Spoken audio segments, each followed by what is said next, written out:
don't need no badges. I don't have to show you any stinking badges. Better not come any close.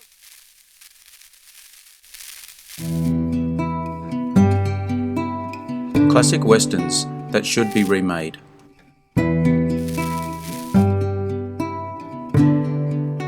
Have you ever thought about an older classic western that should be remade today? I think sometimes that I'd like to see how some westerns would look now with a revamp. Not that the original was bad, just to see how it could be reinvigorated. He's not my man. Well, you're with him, ain't you? Not like you. We have seen some remade, usually disappointing. Maybe we should leave the originals as they were. Of course, we may be biased towards some older westerns, as we have a love of the original actors, etc.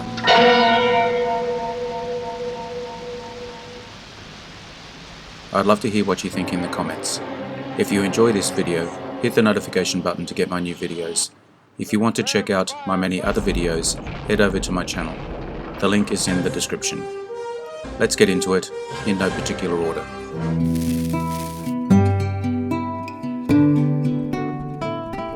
The Professionals, 1966. Based on Frank O'Rourke's novel, A Mule for Marquesa, is one of those classic Hollywood action westerns that don't get made anymore. Stars Burt Lancaster, Lee Marvin, Robert Ryan, and Woody Strode as a quartet of specialized mercenaries hired by millionaire J.W. Grant to rescue his wife, Maria, abducted and taken to Mexico by the notorious bandit, Raza, Jack Palance. Upon finding Maria, the team realized that Grant may have other motives. The Professionals wasn't the most innovative film, but at its heart, the movie has a great cast of characters with a different dynamic. I could see this playing out like a Western-style Ocean's 11.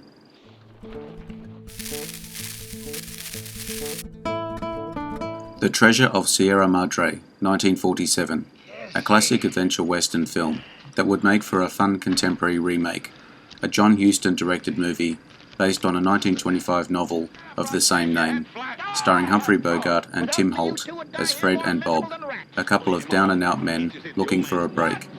They meet Howard, played by John Howard's father, Walter, a prospector who talks about incredible riches in the heart of Mexico. The men band together, crossing the border, and search for the treasure of Sierra Madre. A certifiable classic, a timeless tale of man's nature and greed that could translate easily today, action-packed and tinted with humour. Who doesn't love a good treasure hunt?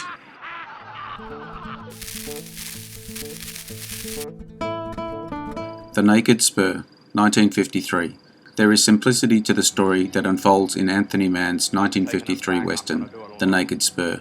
At the time was notable for only 5 speaking roles, starring James Stewart as Howard Kemp, a bitter rancher, now bounty hunter, searching the Rocky Mountains for Ben Vandergoat, Robert Ryan, a vicious killer with a $5,000 reward for killing a marshal. Kemp joins 2 dubious strangers and falls in love with a woman who may very well be Vandergoat's lover. This is far from an original story. We've all seen variations of this movie, especially on Western TV serials, popular in the 50s and 60s. The small but compelling cast would be appealing to actors looking to exercise their acting talent.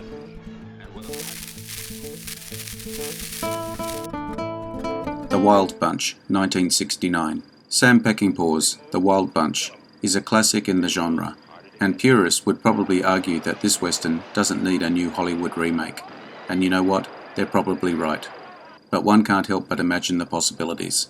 The original film, following a band of aging outlaws in the closing years of the American West, facing down a brutal Mexican general, turned a lot of heads when it was first released in 1969. Featuring explosive violence, gratuitous blood, and amoral protagonists. But the opportunity to assemble an ensemble cast of eclectic characters, like the 2016 remake of The Magnificent Seven, is perhaps the biggest attraction for the film. The most controversial aspects of the films aren't so controversial today. For a while there was a proposed remake set up by Warner Brothers. Mel Gibson was attached to direct and star in the film, alongside Michael Fassbender, Jamie Foxx, and Peter Dinklage. It currently appears to be stuck in development. Here's hoping that the remake starts up again.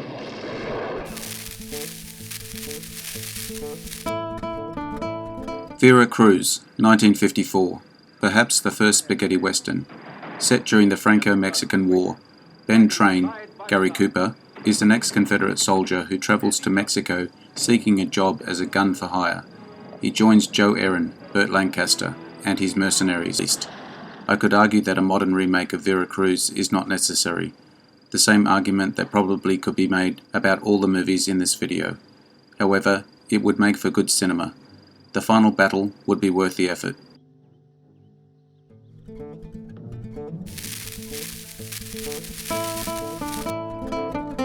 The Oxbow Incident, 1943. This is one of those really simple stories, told very well. Stars Henry Fonda and Harry Morgan as Art and Gil, two cowboys that arrive in a small Nevada town just hours following the murder of a local rancher and theft of his cattle. The two men are initially suspected as the criminals. They clear their names by joining the posse formed to search for the actual perpetrators. The posse finds 3 men who they believe are responsible for the murder, but their guilt isn't obvious. The question is what to do with them. Take them into town to face justice, or lynch them there and then. There is a thoughtfulness to this film, themes of toxic masculinity and exploring the different virtues usually associated with the Wild West. A timeless story. These themes can be easily updated to fit the modern era. Read it to you. My dear wife, Mr. Davies will tell you what's happening here tonight. He's a good man and has done everything he can. The Great Silence, 1968, starring famous madman Klaus Kinski as a brutal killer.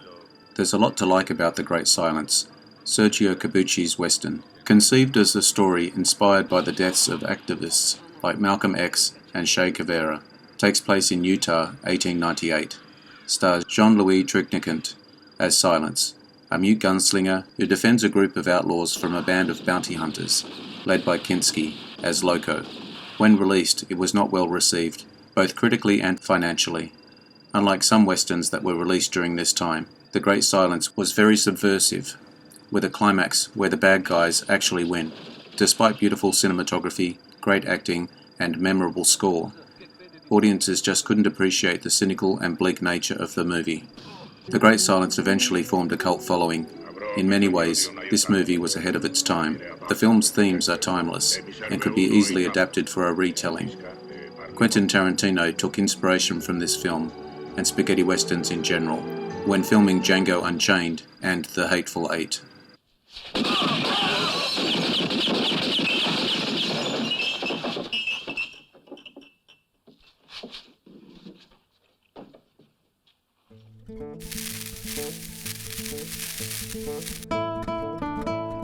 Shenandoah, 1965, stars James Stewart as Charlie Anderson, the God-fearing Virginian patriarch of a large family.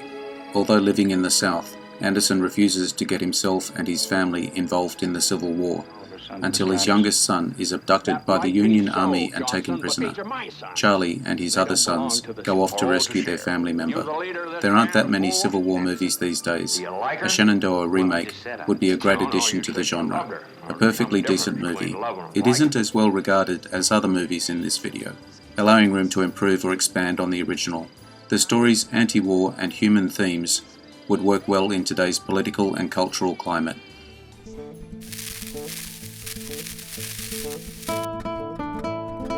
Major Dundee, 1965. Sam Peckinpah's Major Dundee, starring Charlton Heston as Major Amos Dundee. Set during the final stages of the Civil War, Dundee leads a group of Union soldiers, Confederate prisoners of war, and scouts on a mission to Mexico in order to destroy a band of abusive Apaches that have been attacking army bases in Texas. Like Peckinpah's other films, Major Dundee is a controversial and dark western, featuring Heston in a strong, larger-than-life role. Dundee is another movie that, upon release, was not well received.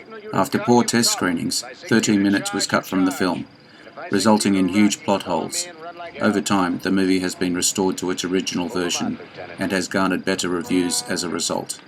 Not to say this movie can't be improved, especially the anti-war themes, with an updated remake. Play us a tune, son. Yes, sir. Forward! Ho! April. How the West Was Won, 1962, a true epic, broken into 5 chapters, directed by 3 different directors, George Marshall, Henry Hathaway, and John Ford, filmed in 3 lenses Cinerama, a widescreen format that could be compared to IMAX, requiring 3 projectors to run. This was a major production, with a who's who of actors such as John Wayne, Debbie Reynolds, James Stewart, Henry Fonda, Lee J. Cobb, and Gregory Peck. Covers several decades of westward expansion, encompassing the gold rush, the Civil War, the railroad boom, and everything in between. Nominated for many awards when it was released, critics were actually somewhat unkind to it, despite appreciating the film's potential and spectacle. Critics believed it was a rather lifeless affair. The structure and audacious scale of How the West Was Won would be a perfect fit for an epic miniseries or even a television series. Given the original film spanned over 50 years, there is a lot of material to cover and work with.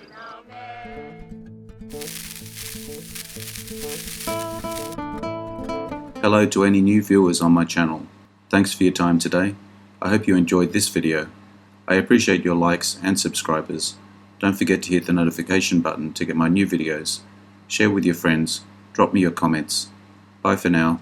See you again soon.